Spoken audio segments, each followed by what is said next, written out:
Hi, സഫ മെഹനുവിന്റെ ഒരു interview വന്നിട്ടുണ്ടായിരുന്നു. നിങ്ങളൊക്കെ കണ്ടു കാണുമെന്ന് വിചാരിക്കുന്നു. കുറച്ചു ഭാഗം കേൾക്കാം. ശരിക്കും എന്താണ് നിങ്ങൾ ഇപ്പം സെപ്പറേറ്റഡ് ആണോ? സെപ്പറേറ്റഡ് ആണോന്ന് വെച്ചാൽ സെപ്പറേറ്റഡ് ആണ്. മീൻസ് നമ്മള് ലീഗലി ഇതായിട്ടില്ല, നിക്കാഹ് ചെയ്തതല്ലേ. അതിന്റെ ഞാനാണ് മൂവ് ചെയ്യാൻ പോണേ. കാരണം നമുക്ക് മുസ്ലിംസിന്റെ ഒരു സംഭവം ഉണ്ടല്ലോ, ആ ഒരു സംഭവം അയച്ചെങ്കിൽ കോർട്ട് വഴി 1 മാസത്തിനുള്ളിൽ മാനാസിന്റെ വീട്ടിലേക്ക് എത്തും. അങ്ങനെ സെപ്പറേറ്റഡ് ആവും. എന്തായാലും ഒരുമിച്ച് പോകാൻ എനിക്ക് താല്പര്യമില്ല. ഫസ്റ്റ് തൊട്ടേ എനിക്ക് ഏറ്റവും ഇഷ്ടമല്ലാത്തത് എന്നെ തല്ലണത് എനിക്ക് ഇഷ്ടമല്ല. എന്ത് വാക്കുകൊണ്ട് എന്ത് പറഞ്ഞാലും ആണ്. എനിക്ക് തല്ലണത് എനിക്ക് ഇഷ്ടമല്ല.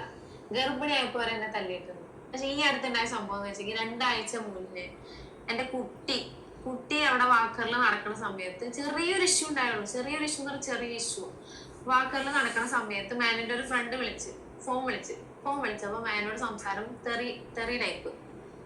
അപ്പൊ ഞാൻ ഒരു വാക്കുകൊണ്ട് മോശം ഉണ്ടാവാം. അപ്പൊ മാനു ഫ്രണ്ടിന്റെ അടുത്ത് ഇങ്ങനെ തെറി വിളിച്ച സമയത്ത് ഞാൻ പറഞ്ഞു, മാനു കുട്ടിയുടെ മുന്നിൽ ഇങ്ങനത്തെ വിളിക്കല്ലേ, ഇത്രയും പറഞ്ഞോളൂ. അപ്പൊ മാനു ഫോണ് ഹോൾഡ് ആക്കിയിട്ട് പറഞ്ഞു, നീ എന്റെ ഫ്രണ്ടിനെ വിളിക്കുമ്പോ നീ ആരാ എന്റെ അടുത്ത് പറയാൻ? നീ ഫ്രണ്ട്സിനെ ഫോൺ വിളിക്കുമ്പോ ഞാൻ എന്തെങ്കിലും നിന്റെ അടുത്ത് പറയാറുണ്ടോ എന്ന് വെച്ചു. ഞാൻ പറഞ്ഞു, എന്റെ ഫ്രണ്ട്സിനെ വിളിക്കുമ്പോ ഞാൻ തെറി യൂസ് ആക്കാറില്ല എന്ന് പറഞ്ഞു. പെട്ടെന്ന് ഞാൻ അപ്പം ചുട്ടോണ്ടിരിക്കുന്ന സമയത്ത് എന്റെ അടുത്ത് പറഞ്ഞു, ഒരു ഡാഷ് വിളിച്ചിട്ട് പറഞ്ഞു, മോളെ അപ്പോ ആയോ എന്ന് വെച്ചു. ഒരു തെറി വിളിച്ചിട്ട്. അപ്പൊ ഞാൻ പറഞ്ഞു, എന്നെ വിളിക്കണ്ട, പോയി ഉമ്മാനെ വിളിച്ചാൽ മതി. ആ ഒരു സ്റ്റേറ്റ്മെന്റ് നിർത്തിയപ്പോഴേക്കും മാനു എന്റെ വീട്ടുകാരെ പറഞ്ഞു. അങ്ങനെ അങ്ങോട്ട് പറഞ്ഞപ്പോ എന്റെ വാപ്ചിനെ പറഞ്ഞപ്പോ ഞാൻ പറഞ്ഞു, വാപ്പാനെ പറയാൻ നിൽക്കണ്ട, എന്റെ വാപ്ചി ഉള്ളതുകൊണ്ട് പരി നിന്ന് പോണേന്ന് പറഞ്ഞു. കാരണം വാപ്ചി 2 ലക്ഷം കൊടുത്തിട്ട് വണ്ടി എടുത്തു തന്നിട്ട് ലോണും കാര്യങ്ങളൊക്കെ ആയിട്ട് വാപ്ചിയെ വണ്ടി എടുത്തു തന്നെ. അല്ലെങ്കിൽ ഒരു വേറെ മാർഗ്ഗമില്ല നമുക്ക് ജീവിക്കാൻ. യൂട്യൂബ് കൊണ്ടൊന്നും ജീവിച്ചു പോകുന്ന എനിക്ക് തോന്നണില്ല. അപ്പൊ വാപ്ചിനെ പറഞ്ഞപ്പോ ഞാൻ പറഞ്ഞു, എന്റെ വാപ്ചിനെ പറയാൻ നിൽക്കണ്ട, വാപ്ചിയാണ് നമുക്ക് അരിക്കുള്ള സംഭവം ഉണ്ടാക്കി തന്നെ. അപ്പൊ മാനു പറഞ്ഞു, എങ്കിൽ നീ ലോൺ അടച്ചോന്ന് പറഞ്ഞു. മന്ത്ലി ഒരു 14,000 ഉണ്ട് വണ്ടീന്റെ ലോൺ. ഇതുപോലെ എന്തെങ്കിലും കശപിശാകുമ്പോ ആ ലോണിന്റെ ഡേറ്റ് ആകുമ്പോൾ മാൻ എന്റെ തലയിലേക്ക് ഇടും. ഞാൻ എന്നിട്ട് എവിടെന്നെങ്കിലും റോളാക്കിയിട്ടാണ് ഞാൻ ഫണ്ട് ഇടുന്നത്. പ്രമോഷൻ എന്തെങ്കിലും പിടിച്ചിട്ടും കാര്യങ്ങളൊക്കെ ആയിട്ടാണ് ഞാൻ ഈ ലോൺ അടക്കാറ്. ഈ ഒരു സമയപ്പോ അങ്ങനെ പറഞ്ഞു, നീ ലോൺ എന്താന്ന് വെച്ച് ചെയ്തു. എനിക്ക് വേറെ വഴിയില്ല. ഞാൻ അപ്പൊ പറഞ്ഞാൽ ആയിക്കോട്ടെ, എന്റെ വണ്ടിയുടെ താക്കോലാന്ന് പറഞ്ഞു. വണ്ടിയുടെ താക്കോൽ വാങ്ങിച്ച് ആ ഒരു ഒച്ചപ്പാടിന്റെ ഇടയ്ക്ക് മാനു തല്ലി. സോ ആകെ മൊത്തത്തിൽ ഇവർ തമ്മിലുള്ള പ്രശ്നം എന്തെന്ന് പറഞ്ഞു കഴിഞ്ഞാൽ ഫിനാൻഷ്യൽ ഇഷ്യൂസ് ഉണ്ട്. കൂടെ ജോലിയൊന്നും ചെയ്യാതെ ഇവളുടെ ചെലവിൽ കഴിഞ്ഞുകൊണ്ടിരുന്ന അവളെ തല്ലി ഭരിച്ച് അങ്ങനെ ഇരിക്കണം. എടാ പണ്ടത്തെ കാലഘട്ടമല്ലടാ പൊട്ട. അത് മാത്രമല്ല, ഇവൻ റിഫയോട് ചെയ്ത അതേ സാധനം ഈ പെൺകൊച്ചിൻ്റെ കൂടെ ഒന്ന് പയറ്റി നോക്കിയതാണ്. മാത്രമല്ല, പെൺകുട്ടി പുറത്തേക്ക് പോയി കഴിഞ്ഞാൽ ഇവൻ്റെ കൈവിട്ട് പോകും. അപ്പോൾ ഈ രീതിയിൽ മോശവും കൂടെ പറഞ്ഞു കഴിഞ്ഞാൽ എളുപ്പമായി. അതിന് വേണ്ടിയിട്ട് ആ ഫസ്മിന എന്ന് പറയുന്ന വൃത്തികെട്ടവൾ കൂട്ടു നിൽക്കുകയും കൂടെയാണ് ചെയ്യുന്നത്. അതാണ് നമ്മൾ കാണുന്നത്. ഈ ഫസ്മിനയ്ക്ക് ഒരു രീതിയിലൊരു ക്യാരക്ടറുള്ളായിട്ട് എനിക്ക് ഫീൽ ചെയ്തിട്ടില്ല. ഒന്നാമത്തെ കാര്യം, ഈ പെണ്ണ് തൊപ്പിയുമായിട്ടൊരു ബന്ധം ഉണ്ടായിരുന്നു. ആ ബന്ധത്തിൽ അവൾ വേണ്ട എന്ന് വെച്ചിട്ട് ഇവൻ്റെ കൂടെ ഇറങ്ങി വന്നു. ലല്ലുബായ് അങ്ങനെ എന്തോ പേര്. അപ്പോൾ അവൻ്റെ കൂടെ ഉണ്ടായിരുന്നു. ഇപ്പോൾ അവനുമായിട്ട് ഇവർക്ക് റിലേഷൻഷിപ്പ് ഉണ്ടെന്ന് വരുത്തി തീർത്ത് ഈ പെൺകുട്ടിയുടെ ക്യാരക്ടർ അസാസിനേഷനാണ് ഇവർ 2 പേരും കൂടെ ഉദ്ദേശിക്കുന്നത്. ആരൊക്കെ? ഈ ഫസ്മിനെയും ഈ പറയുന്ന മെഹനുവും. ഈ മെഹനുവിന് ശരിക്കും പറഞ്ഞു കഴിഞ്ഞാൽ മാതൃകാപരമായി ശിക്ഷിക്കണം. കാരണം 2ാമത്തെ പെൺകുട്ടിയുടെ ജീവനാണ് ഇവ അപകടത്തിലാക്കി വെച്ചിരിക്കുന്നത്. ഈ പെൺകുട്ടിയെ ഒരു പടി കൂടെ ഇവളുടെ പിതാവ് കൂടെ നിന്നു, നല്ല സപ്പോർട്ട്, അതുകൊണ്ട് രക്ഷപ്പെട്ട് പുറത്തേക്ക് വന്നു എന്നുള്ളതാണ്. ഇപ്പോഴും അവൾ സേഫ് സോണിലല്ല, ഒറ്റയ്ക്ക് അവിടെ താമസിക്കുന്ന ഒരിക്കലും ഒരു സേഫ്റ്റി അല്ല. ഈ ചെറുകനെ 2 പൊട്ടിക്കുകയാണ് വേണ്ടത്. സത്യം പറഞ്ഞു കഴിഞ്ഞാൽ ഒരു പെൺകുട്ടിയെ കൊണ്ടുവന്നിട്ടിട്ട് ഉപദ്രവിക്കുക, അടിക്കുക, തോന്നിവാസം പറയുക, എന്നിട്ട് അവളുടെ ചെലവിൽ തന്നെ ജീവിച്ചിട്ട് അവളെ തല്ലുന്ന ഒരു കേമത്തരമൊന്നുമല്ല. സത്യത്തിൽ ഇവൻ്റെ കൂടെ ഇവൾ ഇറങ്ങി വന്നത് അബദ്ധമാണെന്ന് ഇവൾ പോകുന്ന ആ ഇൻ്റർവ്യൂയുടെ പോക്കിൽ ഒരുപാട് പ്രാവശ്യം അവൾ പറയുന്നുണ്ട്. അവൾ ഒളിച്ചോടിയിട്ടില്ല. അവൾ പുറത്ത് പോയത് ആ ഡ്രൈവറെ വെച്ച് അത് വണ്ടി ഓടിച്ച് അതിൻ്റെ ഒരു വരുമാനം കൊണ്ടാണ് ജീവിക്കുന്നത്. ഇപ്പോൾ കേപ്പബിലിറ്റി ഉള്ള കുട്ടിയാണെന്ന് ഓർത്തോണം. ഇനി അതിനെ നന്നായിട്ട് ഇവൻ ആക്രമിക്കും. ഇപ്പം ഇവൻ്റെ പിടുത്തത്തിൽ നിന്ന് ഇനിയിപ്പോൾ ഇവള് പറയണത് ഇവള് ഖാദർ കരിപ്പൊടിയെ സമീപിച്ചു എന്നുള്ളതാണ് അവരുടെ പേരൻസും ഒക്കെ വിളിക്കുന്നത്. അതായത് ഇവൻ്റെ ഉമ്മ വരെ വിളിക്കുന്നുണ്ട് അവളെ ഈ പ്രശ്നം പരിഹരിക്കാൻ വേണ്ടിയിട്ട്. കുഞ്ഞുള്ളത് കൊണ്ട് അവൾ പലതും സഹിച്ചു, അഡ്ജസ്റ്റ് ചെയ്ത് മുൻപോട്ട് പോയി. ഇപ്പോൾ അവൾ നന്നായി ജീവിച്ചു പോകുന്നുണ്ട്. അവളുടേതായ എന്തൊക്കെയോ തൊഴിലുകൾ ചെയ്തും പ്രൊമോഷൻസ് ഒക്കെ ചെയ്തും അവൾ മുൻപോട്ട് പോകുന്നുണ്ട്. ആ പെൺകുട്ടിയെ ജീവിക്കാൻ അനുവദിക്കാതെ ഇവൻ്റെ ഒപ്പം നിന്നുകൊണ്ട് അവളെ ആക്രമിക്കുന്നത് ഈ പറയുന്ന ഫസ്മിനയാണ്. സത്യത്തിൽ ഈ ഫസ്മിനയ്ക്കല്ലേ 2 കൊട്ടേണ്ടത്. ആ പെൺകൊച്ച് എന്ത് തെറ്റ് ചെയ്തിട്ടാണ് ഈ ഒരു രീതിയിൽ ഈ ഒരു മോശമായിട്ട് അതിനെ അടിക്കാനായിട്ട് ഇവൻ്റെ ഒപ്പം അവൾ നിന്നു കൊടുക്കുന്നത്? എന്ത് അടിസ്ഥാനത്തിലാണെന്ന് ആലോചിച്ച് നോക്കിക്കാണ്. ഒരു പെൺകുട്ടി സ്വന്തം ജീവിതത്തിൽ നടന്ന ബുദ്ധിമുട്ടുകൾ പുറത്തേക്ക് വന്ന് പറയുകയും അതിൽ നിന്ന് എന്നെ രക്ഷിക്കണമെന്ന് എല്ലാവരോട് അപേക്ഷിക്കുകയും ചെയ്യുന്ന സാഹചര്യത്തിൽ ആ പെൺകുട്ടിയെ തല്ലി കൊല്ലാൻ വേണ്ടി നിൽക്കുന്ന ഒരുത്തൻ്റെ ഒപ്പം നിന്നുകൊണ്ട് അവളെ ക്യാരക്ടർ അസാസിനേഷൻ നടത്തുമ്പോൾ എന്ത് കിട്ടുന്നു ഇവക്ക്? അപ്പം ഇവളിത് രണ്ടാമത്തെ മൂന്നാമത്തെ വിഷയമാണ് ഈ ഫസ്ലിനെ എടുക്കുന്നത്. ഒന്ന് അക്ബറിൻ്റെ കേസിൽ അക്ബറിനെ ഞാൻ ബ്ലാക്ക് മെയിൽ ചെയ്യുന്നു, എൻ്റെ തൊഴിലെ ബ്ലാക്ക് മെയിലിംഗ് എന്നാണ് പറഞ്ഞത്. പിന്നെ ഈ പെൺകുട്ടി കേസ് ഓൾറെഡി കൊടുത്തിട്ടുണ്ടെന്ന് പറയുന്നുണ്ട്. അപ്പോൾ ഇവള് ഇങ്ങനെ ഇരുന്ന് പൂച്ചയെ പോലെ പതുങ്ങിയിരുന്ന് ആർക്കൊക്കെ എന്തൊക്കെ പ്രശ്നമുണ്ടോ അതൊക്കെ എടുത്ത് ആളുകളെ റിവീൽ ചെയ്യാനും അവരെ നശിപ്പിക്കാനുമായിട്ട് നിൽക്കുന്നുണ്ടെങ്കിൽ സത്യം പറഞ്ഞാൽ പെണ്ണെന്ന് ഓർക്കാതെ പെണ്ണുങ്ങൾ കയറി കൈകാര്യം ചെയ്യണമെന്നാണ് എനിക്ക് പറയാനുള്ളത്. അതേപോലെ ഈ കുട്ടിയെ സംരക്ഷിക്കാൻ അവരുടെ പേരൻസ് മുൻപോട്ട് വരണം. ഒരു കാരണവശാലും അതിനെ ഒറ്റയ്ക്ക് അവിടെ വിട്ടേക്കരുത്. കാരണം അപ്പുറത്ത് നിൽക്കുന്ന ഒരു ചെകുത്താനാണ്. അവനിത് ആദ്യത്തെ എക്സ്പീരിയൻസും അല്ല. ഇവന് ജമ്മത്തൊരു പെണ്ണ് ഒരാളും കൊടുക്കുകയും ചെയ്യരുത്. അവൻ പെണ്ണ് കിട്ടാതെ നടക്കട്ടെ. അങ്ങനെ അവൻ്റെ തലയിൽ പെണ്ണെന്ന് പറയുന്ന സംഗതി പറയുന്നില്ല. പെണ്ണ് വാഴില്ല. കാരണം ഒരു പെണ്ണിനെ റെസ്പെക്റ്റ് ചെയ്യാൻ അവൻ പഠിച്ചിട്ടില്ല.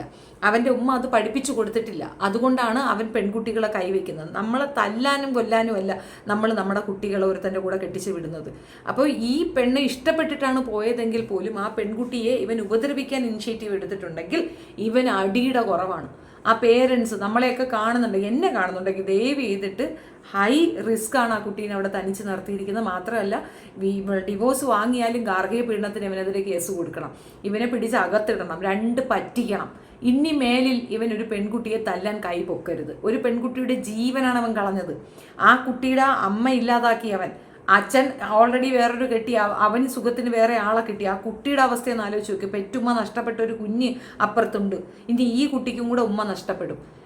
ഈ പെണ്ണും കയറി തൂങ്ങിച്ചാകണം. അതാണ് ഇവൻ്റെ ഉദ്ദേശം. അതാണ് ഇവ ഈ കാണിക്കുന്നത് മൊത്തം. സത്യത്തിൽ കാണുമ്പോൾ വല്ലാത്ത ദേഷ്യമാണ് വരുന്നത്. ഈ പെൺകുട്ടി ലാസ്റ്റ് മിനിറ്റിൽ കുറെ കാര്യം പറയുന്നുണ്ട്, കേൾക്കാം. അതാണ് ആ വീടിനടുത്ത കുട്ടികള്, മേഘന്റെ കുറച്ച് സ്പൈ കുട്ടികള്.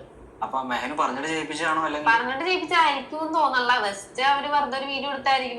മേന അന്വേഷിക്കാറുണ്ട് തന്നെ, ഞാൻ അവിടെ ഉണ്ടോ, ഞാൻ അവിടെ വരാറുണ്ടോ, ജസ്റ്റ് എന്നെ അന്വേഷിപ്പിക്കുക. അപ്പൊ ചിലപ്പോ കാണിച്ചു കൊടുക്കാൻ വേണ്ടി പിള്ളേർ ഇട്ടുകൊടുത്തതായിരിക്കാം. വൺ സൈഡ് ഇട്ടെടുത്താ പറഞ്ഞേ. ആലുവയിലുള്ള ഫ്ലാറ്റ് സ്വന്തമാണോ, റെന്റാ? ചെലവും കാര്യങ്ങളൊക്കെ എങ്ങനെയാ പോണേ? വണ്ടി ഓടാൻ കൊടുക്കണ അനുസരിച്ച് കിട്ടുന്നു. പിന്നെ എന്തെങ്കിലും ചെറിയ ചെറിയ പ്രൊമോഷൻ. അതിന് ശേഷം മെഹനു വേറൊന്നും പറയുന്നില്ല. മെഹനു കേസ് കൊടുത്തിട്ടുണ്ടോ? അതെനിക്കറിയില്ല. ഞാൻ കൊടുത്തിട്ടുണ്ട്. കൊടുക്കാനുള്ള ചാൻസ് ഇല്ല. ഞാനിപ്പോ കൊടുത്തിട്ടുള്ളത് മാനുക്കെതിരെ ഈ മർദ്ദനവും കാര്യങ്ങളും എന്നുള്ള രീതിയിലാണ് കൊടുത്തേക്കാണ്. 100% പെൺകുട്ടിക്ക് ഫേവറായിട്ട് തന്നെ വരും. കാരണം അടിക്കുന്ന ഒരുത്തൻ്റെ കൂടെയും ജീവിക്കാനായിട്ട് നിയമം പറയുന്നില്ല. അപ്പം നിയമം അത് കൃത്യമായിട്ട് തന്നെ ഫോളോ അപ്പ് ചെയ്താൽ ആ പെൺകുട്ടിക്ക് റിലീസ് ഉണ്ടാകും. മാത്രമല്ല ഇവൻ്റെ കയ്യിൽ നിന്ന് നഷ്ടപരിഹാരമോ ചെലവിനോ കാശ് കിട്ടുമെന്ന് ആരും പ്രതീക്ഷിക്കേണ്ട. ജോലിക്കും കൂലിക്കും പോകാത്ത ഈ നാറി 10 പൈസ കൊടുക്കുമെന്ന് പ്രതീക്ഷിക്കുക പോലും വേണ്ട. പക്ഷേ ഇനി ഒരു പെണ്ണിന് ഈ പറ്റരുത്. ഈ ചേലും ചന്തവും കൊഞ്ചിയുള്ള വർത്തമാനവും നല്ല ചാറ്റിങ്ങിൽ കൂടെ നിങ്ങളെ ഒന്ന് കയ്യിലെടുക്കുകയൊക്കെ ചെയ്ത് കഴിയുമ്പോൾ നിങ്ങൾക്ക് പലതും തോന്നുന്നതാണ്. ദയവ് ചെയ്ത് മനസ്സിലാക്കേണ്ടത്, ജോലിയുള്ള, നമ്മളെ നോക്കുന്ന, നമ്മളെ റെസ്പെക്റ്റ് ചെയ്യുന്ന ഒരു വ്യക്തിക്കൊപ്പം ജീവിക്കുന്നതാണ് ഓരോ പെണ്ണും ചിന്തിക്കേണ്ട കാര്യം. പാവം കൊച്ചു, അത് ഒരു ജീവിതം നഷ്ടപ്പെട്ടിട്ടാണ് ഈ നാറിയുടെ തലയിൽ വന്ന് കയറിയത്. അവൻ അതിനേക്കാൾ വലിയ വൃത്തികെട്ടവനായിപ്പോയി എന്നുള്ളതാണ്.